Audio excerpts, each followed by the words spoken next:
Mayville Community Centre in North London is a deep energy retrofit of an existing 19th century brick building.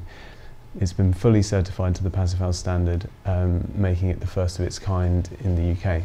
The project started on site in May 2010 and completed in July 2011.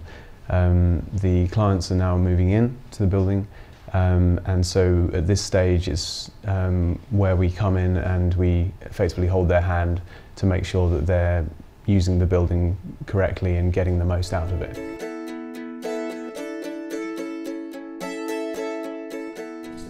So you're here all the time? Yeah. So were you here from the very beginning of the whole project? Yes. Oh, Yeah. And is this, have you got what you expected to get, do you think? And again, no blame, I'm just interested in your view. More than. No. I think more than I expected, actually. As part of the building performance evaluation, we have enlisted the help of Roderick Bunn of Bere. He is going to be providing independent analysis of the data. He's also ideally placed to advise us on the soft landings process because he helped write it. So it's quite a unique opportunity. And soft landings is a series of steps where the designers or the project team who delivered the building to you help you understand the building and fine-tune it as you go into operation. So we spend more time with you than we would normally, give you much more customer support than one would normally do. Okay. And one does things like energy analysis and tries to work out where the energy is going. But but we do that as a discussion with you as opposed to just coming in, doing and going. So it's very much a collaborative thing. Bere Architects implement the soft landings process in all of our projects. At the Mayville Community Centre, as a non-domestic and larger building, it's particularly important because there are so many different occupants. There are elderly people using the space, there are small groups who will be working there full time, and then there will be other intermittent users and visitors. So there's the user profile, if you like, is much more complicated than we would have usually had to do on a domestic building. The recreational groups, in terms of table tennis group that use it here, they have, how many people does John have?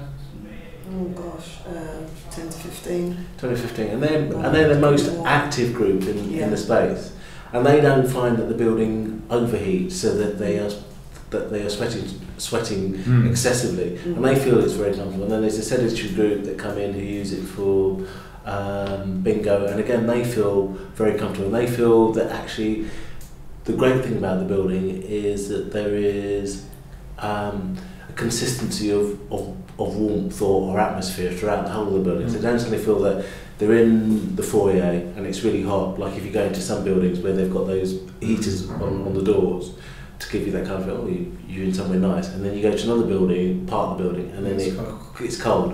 And they feel that it's quite nice that there's a continuous temperature all the way throughout, and it doesn't fluctuate to such an extent where they suddenly feel that actually I'm in a different zone or I'm in a different part of the building. And that's probably true for the tenants who are in the ground floor. Again, they've got that same thing, which is that for the administrative staff it's comfortable for them to work with.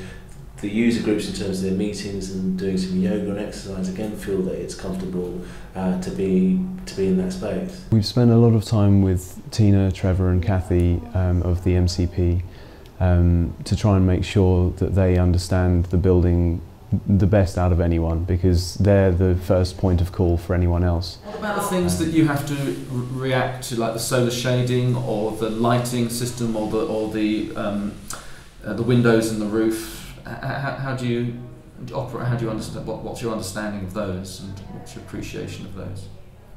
The appreciation is because yesterday we had table tennis club, and when they're playing table tennis, they get really hot. So normally we open the exit doors, and then they're really cold. So yesterday we were able to open the top, where the gentle breeze. That sounds really weird, but the gentle breeze that was just enough for them.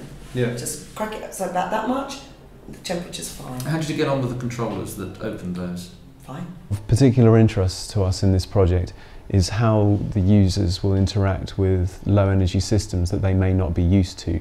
This is something that we're really keen to document. Yeah, either people expect a light switch on the outside, or they expect that when they go to when they go to most public buildings, the light is on in the toilet.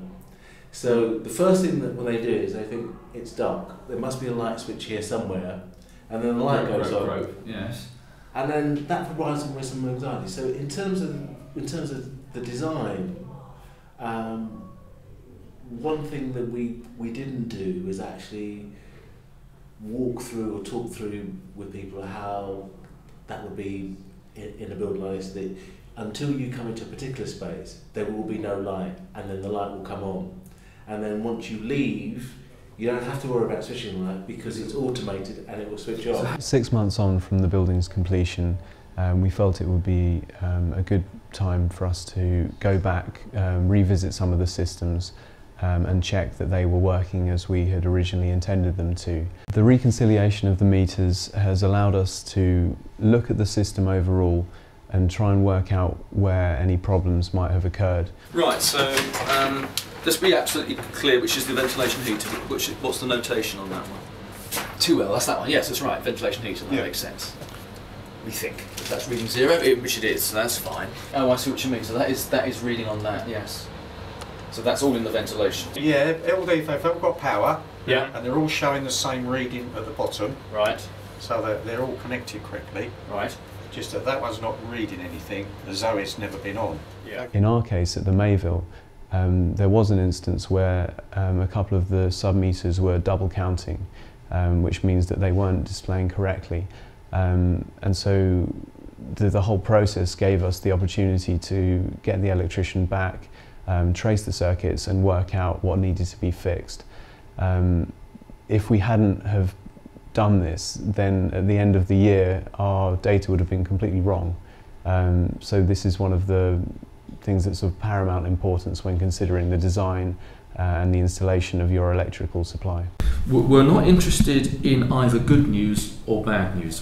Everything is news. It's the realities of the thing. So we don't judge anything. Mm-hmm. So at the moment we know we have a metering problem, but the fact that there is a sub-metering problem on the electrical circuits, the fact that there is an electrical problem, as far as our research is concerned, we don't treat it as a problem, we treat it as a characteristic. We say, well, this is what the industry does. Mm-hmm. So what we need to do is understand more about how we've ended up in this situation, so we make it better next time. As part of the recommissioning, we asked Andrew Farrar, the Green Building Store, to come back and check that the system was performing optimally. This is the CO2 monitoring device, and at the moment you'll see it's registering 609 parts per million CO2 level within the building. There are 2 motorised dampers that open and close in order to ventilate this area when it's required, and these are controlled on CO2 level. Interestingly, because it is really quite sensitive, if I breathe at it, I've now caused it to go above 800 parts per million. It's now going up to 1500 parts per million. And do you want to turn that on? You can now hear the motorised head running, and at the moment what it is doing is it's opening both those valves, and it will only start to shut down again when the recorded CO2 level drops below 800 parts per million.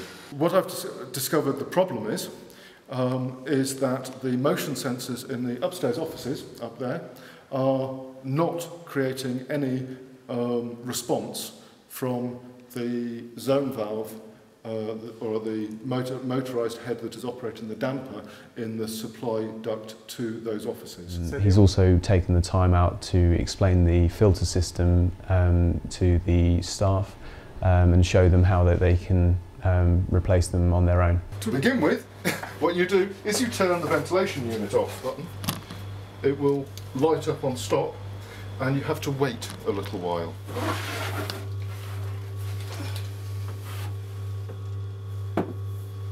Right, this is a relatively dirty intake filter.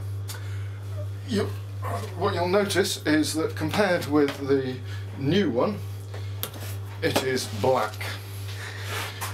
Put your arm right in, you'll find there's actually 2 of these. Here's the second one. that there is what I would more normally expect to see, a few flies, a feather, but by and large it's not bad. The intake on this building goes out through the wall and up to high level. So what we're seeing is the benefit of the high level intake in that there is relatively little normal airborne debris. Right, having removed those two, simply what you do is you slide the two new filters in, cover back in, and then what I'll do is, there's an idea, go for it.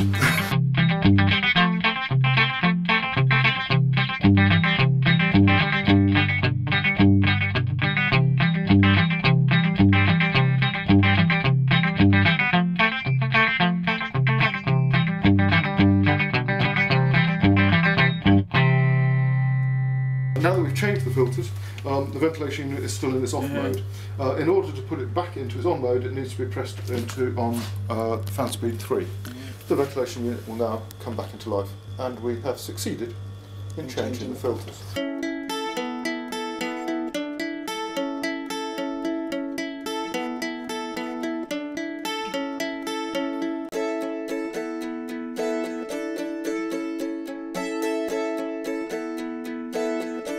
It's really about the brightness as well. I like the brightness, the way it's opened up, because before it just seemed really dark and dingy.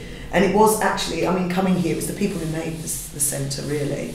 So you overlooked all of that because you had everyone in the centre, etc., etc. Now we've got sort of both worlds in here, and now it's great to show people around, and we can, you know, get other people in who are interested in Passivhaus.